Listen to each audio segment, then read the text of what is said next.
guys, welcome back sa akin channel. It's me, Angie. Kung bago pa kayo sa ating channel, so ayan, nagbabalik tayo ngayon. For today's video is pupunta po tayo ng Albania. So sa mga nagbabalak na pupunta ng Albania guys, is napakadali lang po.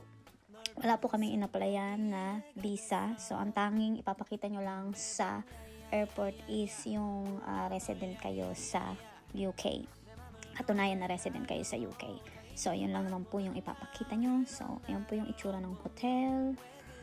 At murang-mura lang po namin nakuha itong hotel na to. Kung hindi ako nagkakamali is €200 for 4 days and 3 nights. May kasama na rin siyang swimming pool. At meron na rin sauna and jacuzzi. So, yun. Kumain din kami sa labas. At tinry din namin yung kanilang masasarap na dessert. Tapos yun, in-enjoy namin yung kanilang amenities, which is yung jacuzzi.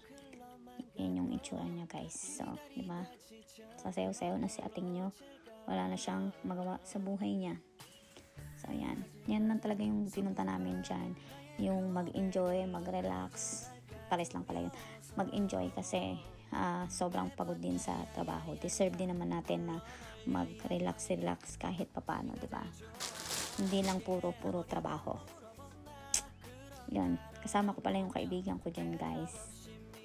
Magkasama rin kasi kami sa trabaho.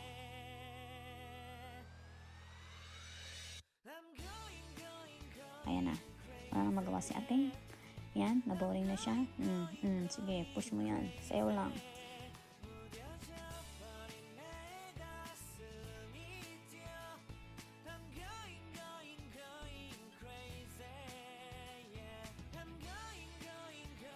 Tapos yung tinutuluyan pala namin na hotel is walk-in lang yung simbahan, kaya pumasok na rin kami sa simbahan at nagdasal na rin guys. Tingnan nyo naman yung kanilang simbahan. Simbahan nyo ng Catholic guys. Ang ganda yung tingnan. At yan, libre na rin yung breakfast sa hotel namin guys. At pumunta rin kami sa kanilang pasyalan. Yan. Yan yung pinaka-main ng mga tao. Nandyan sila. And then pupunta sana kami sa dagat guys. Kaya lang hindi kami nakakita ng dagat. Ano lang siya, parang lang siyang Manila Bay. Yan. Tapos kumain na rin kami dyan ng mga sariwang